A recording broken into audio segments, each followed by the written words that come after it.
Hi guys, ನಮಸ್ತೆ ಎಲ್ರಿಗೂ. Nifty ಇವತ್ತು CPR ಲೆವೆಲ್ಸ್ಗಳಿಗೆ ಯಾವ ರೀತಿ ರೆಸ್ಪೆಕ್ಟ್ ಕೊಟ್ಟಿದೆ ಅಂತ ನೋಡೋಣ.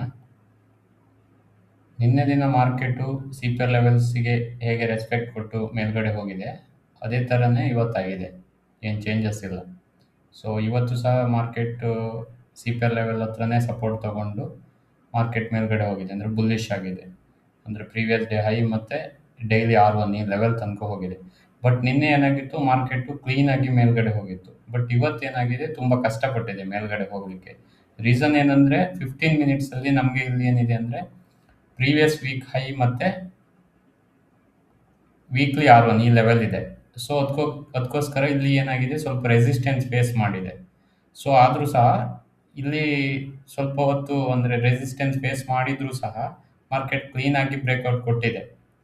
ಸೊ ಇದೇನಾಗುತ್ತೆ ಅಂತ ಹೇಳಿದರೆ, ನಮಗೊಂದು ಇಲ್ಲೊಂದು ಇಂಡಿಕೇಶನ್ ಏನು ಕೊಡುತ್ತೆ ಅಂದರೆ, ಮಾರ್ಕೆಟ್ ಇವಾಗ ಕ್ಲಿಯರ್ ಆಗಿ ಅಂದರೆ ವೀಕ್ಲಿ CPR ಅಲ್ಲಿ 15 ಮಿನಿಟ್ಸಲ್ಲಿ ನಮಗೆ ಕ್ಲೀನಾಗಿ ಟ್ರೆಂಡ್ ರಿವರ್ಸ್ ಆಗಿದೆ ಅನ್ನುವಂಥದ್ದು.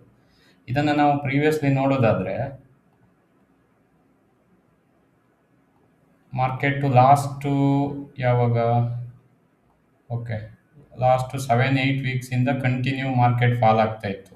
ಅದು ನ್ಯೂಸ್ ಇರ್ಬೋದು, ವಾರ್ ಇರ್ಬೋದು, ಏನೇ ಇರ್ಬೋದು. ಬಟ್ ನಾವು ಇದು ಟೆಕ್ನಿಕಲಿ ನೋಡೋದಾದರೆ, ಸೊ ಮಾರ್ಕೆಟ್ ಏನಾಗಿದೆ ನೋಡಿ, ವೀಕ್ಲಿ CPR ಅಲ್ಲಿ ನೋಡೋದಾದರೆ ಇಲ್ಲಿಂದ ಮಾರ್ಕೆಟ್ ಫಾಲ್ ಆಗ್ಲಿಕ್ಕೆ ಶುರುವಾಯಿತು. 1 ವೀಕು, 2 ವೀಕು, 3, 4, 5, 6, ಇದು ಈಗ 7-8ನೇ ವಾರ.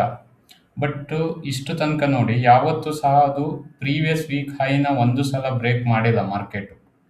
ಫಾರ್ ದ ಫಸ್ಟ್ ಟೈಮು ಇವತ್ತು ಪ್ರೀವಿಯಸ್ ವೀಕ್ ಹೈನ ಬ್ರೇಕ್ ಮಾಡಿದೆ. ಬಟ್ ಈಗ ಈ ದಿನ ನಮಗೆ ಈಗ ನಾಳೆ ಮಾರ್ಕೆಟ್ ಓಪನ್ ಆಗೋದ್ರೊಳಗೆ ಏನು ಬ್ಯಾಡ್ ನ್ಯೂಸ್ ಬರಲಿಲ್ಲ, ಮಾರ್ಕೆಟಲ್ಲಿ ನೆಗೆಟಿವ್ ನ್ಯೂಸ್ ಏನು ಬರಲಿಲ್ಲ.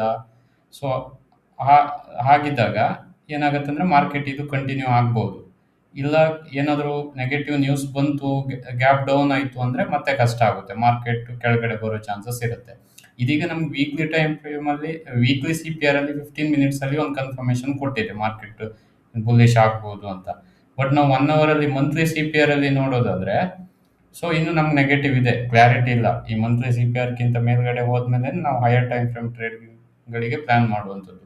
ಯಾಕಂದರೆ ನೋಡಿ, last month market monthly CPR ಇಂದ ಕೆಳಗಡೆ ಬಂತು, ಆಮೇಲೆ ಪ್ರೀವಿಯಸ್ ಮಂತ್ ಲೋಕ್ಕಿಂತ ಕೆಳಗಡೆ ಬಂದು ಕಂಟಿನ್ಯೂ ನೆಗೆಟಿವ್ ಇದೆ ಮಾರ್ಕೆಟು. ಸೊ ನಮಗೆ ಕ್ಲಾರಿಟಿ ಸಿಗೋದು ಈ ಮಂತ್ಲಿ CPRಕ್ಕಿಂತ ಮೇಲ್ಗಡೆ ಹೋದ್ಮೇಲೆ market over all trend bullish ಆಗಿದೆ ಅಂತ ಹೇಳಿ. ಸೊ ಈಗ ನಾವು ನಾಳೆ ದಿನಕ್ಕೆ ಟ್ರೇಡ್ ಪ್ಲಾನ್ ಮಾಡೋದಾದರೆ, ಮಾರ್ಕೆಟ್ ಈಗ ನಾಳೆ ದಿನ ಫ್ಲಾಟ್ ಓಪನ್ ಆಯಿತು, ಈ ವೀಕ್ಲಿ CPRಕ್ಕಿಂತ ಮೇಲ್ಗಡೆನೆ 15 ಮಿನಿಟ್ಸಲ್ಲಿ ಮೇಲ್ಗಡೆನೆ ಸಸ್ಟೈನ್ ಆಯಿತು ಅಂತ ಹೇಳಿದರೆ, ಯಾಕೆ ನಾವು ಬುಲ್ಲಿಶ್ ಟ್ರೇಡ್ಗಳನ್ನು ಪ್ಲಾನ್ ಮಾಡ್ಬೋದು 5 ಮಿನಿಟ್ಸಲ್ಲಿ.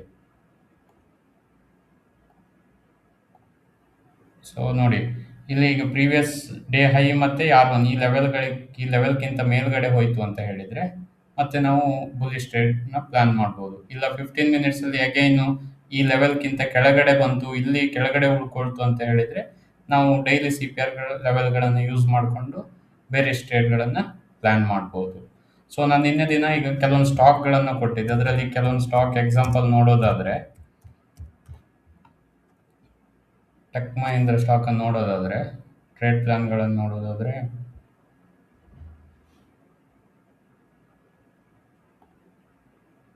ನೋಡಿದ್ರಿ, ಇದು ನ್ಯಾರೋ CPR ಸ್ಟಾಕ್. ಇದು ಎಕ್ಸಾಂಪಲ್ ನಾವು ಇಲ್ಲಿ CPR ಹತ್ರ ಇಲ್ಲಿ ಬೈಯಿಂಗ್ ಅಪರ್ಚುನಿಟಿ ನೋಡ್ಬೋದು. ಇಲ್ಲಿ ಪ್ರೀವಿಯಸ್ ಡೇ ಹೈ ಈ ಲೆವೆಲ್ ಹತ್ರ, ಅಂದರೆ CPR ನ್ಯಾರೋ ಅಂತ ಹೇಳಿದರೆ ಹಿಂದಿನ ದಿನ ಮಾರ್ಕೆಟು ಕನ್ಸಾಲಿಡೇಟ್ ಆಗಿದೆ ಅಂತ ಹೇಳಿ.